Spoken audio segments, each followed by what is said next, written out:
আচ্ছা, আজকে একটা অনুপাতের ম্যাথ দেখব। দেওয়া আছে যদি এক্স ইস টু ওয়াই 2:3 হয়, ওয়াই ইস টু জেড 5:7 হয়, তাহলে x is to Y is to Z এর মান কত সেটা জানতে চাইছে। তাহলে আমাদের দেওয়া ছিল কি, এক্স ইস টু ওয়াই হচ্ছে গিয়ে দেওয়া ছিল 2:3, আর ওয়াই ইস টু জেড এর মান দেওয়া ছিল কত, ওয়াই ইস টু জেড এর মান দেওয়া ছিল হচ্ছে 5:7।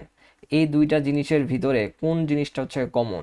এই যে ওয়াই আর এই পাশের ওয়াই, এই দুইটা জিনিস হচ্ছে কমন। তাহলে ওয়াই এর এই পাশে আছে 3 আর এই পাশে হচ্ছে 5।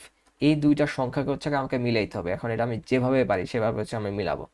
অর্থাৎ এখানে যদি আমি 10 বানাই, তাহলে এখানে আমাকে 10 বানাইতে হবে। এখন আমি যেটা দ্বারা করতে পারি।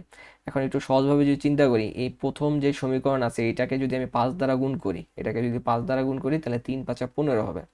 আর এটাকে যদি আমি 3 দ্বারা গুণ করি, 3 দ্বারা গুণ করি তাহলে এটা হবে 3×5 = 15, তার মানে 15 মিলবে। ঠিক আছে? তার মানে এটাকে আমি কত দ্বারা গুণ করতেছি, এটাকে আমি গুণ করতেছি হচ্ছে 5 দ্বারা, তাহলে প্রথমটার সাথেও 5 হবে। এই যে 2×5 আর দ্বিতীয়টাকে কি করব, দ্বিতীয়টাকে 3 দ্বারা গুণ করব। তাহলে 5:3 × 3 7×3। তাহলে এই পাশে কি দাঁড়াচ্ছে, 10, 10:15। আর এই পাশে হচ্ছে 15:21। তাহলে দেখো এখানে ওয়াই আর এখানের ওয়াইটা কি হয়ে গেছে, মিলে গেছে। তাইলে এখন আমি জাস্ট সিম্পলি x:y:জেড এর মান, এটা হচ্ছে আমার x এর মান 10, এক্স এর মান 10, ওয়াই এর মান দুই জায়গায় মিলাইছি 15, ওয়াই এর মান 15। আর এটা ছিল কি, এই যে জেড এর মান, জেড এর মান ছিল কত, 21। তাহলে এখানে হয়ে যাবে 21। তাহলে x:y:এর মান হচ্ছে 10:15:21 বা 21।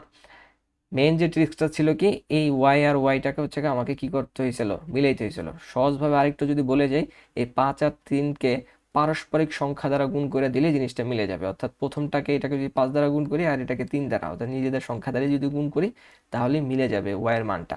আর ওয়াইয়ের মান মিলতে মিলতে বাকিগুলো যা আসবে সেগুলো হচ্ছে আমাদের অটোমেটিক এক্স আর জেড এর মান চলে চলে আসবে।